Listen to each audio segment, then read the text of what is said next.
O governo de São Paulo anunciou hoje o plano para retomar a atividade econômica a partir do dia 11 de maio. Caio, suas primeiras considerações, por favor.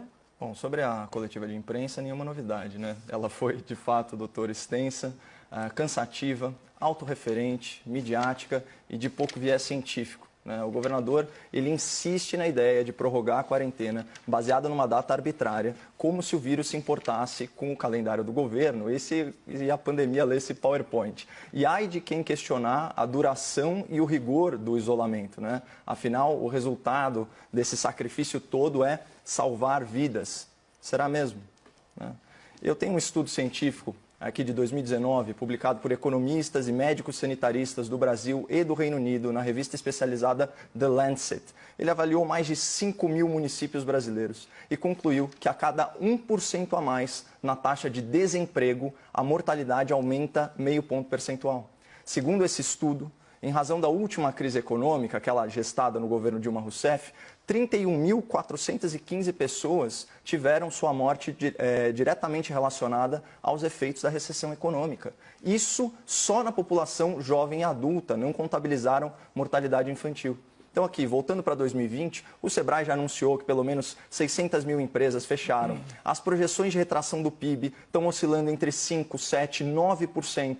Um dos cenários do estudo do Instituto Brasileiro de Economia da Fundação Getúlio Vargas projetou 12 milhões e 600 mil novos desempregados no país.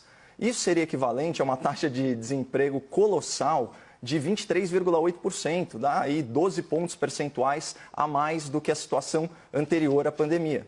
E se para cada ponto a mais no desemprego aumenta aí meio ponto a mortalidade, a tendência é que o número de mortes no país cresça pelo menos 6%.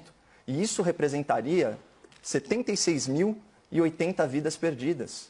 E 800 vidas perdidas, perdão. Isso só entre pessoas acima de 15 anos. É uma afronta à ciência, é uma afronta à lógica, é uma afronta ao bom senso dizer que paralisar a economia salva vidas, porque recessão mata.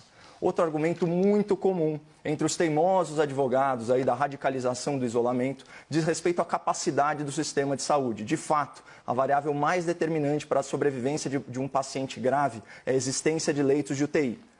Só que a percepção do grande público é de que o sistema do estado de São Paulo, que é o epicentro da epidemia, ele está absolutamente saturado. A imprensa contribui para esse clima de pânico ao publicar manchetes como aquela que a gente já discutiu aqui. O Hospital Emílio Ribas tem 100% da sua capacidade ocupada. Ok, só que tem a informação fundamental. São só 30 leitos de UTI num estado que tem mais de 15 mil leitos de UTI.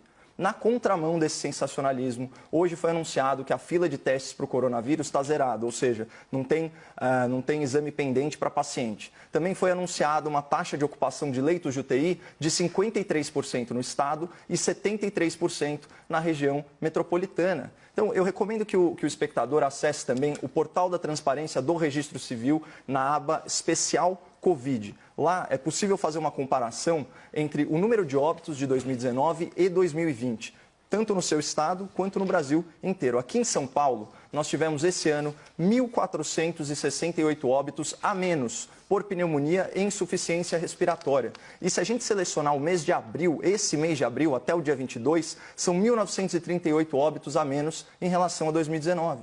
Ou seja, pelo menos aqui em São Paulo, o sistema de saúde está operando dentro de parâmetros razoáveis, ele está longe de colapsar. E as autoridades, elas tiveram tempo de sobra, tempo e dinheiro de sobra, para aumentar a nossa capacidade hospitalar. Então, se houver uma tragédia nessa pandemia, para mim a maior culpada será a má gestão pública. Por isso, fica cada vez mais difícil para o cidadão engolir que prefeitos e governadores estão salvando vidas, trancafiando as pessoas em casa. O que é certo é que muitos deles estão contratando sem licitação, rolando a dívida dos seus estados, se articulando para as eleições de 2020 até 2022 e posando de governadores responsáveis. Mas, enfim, já me alonguei muito.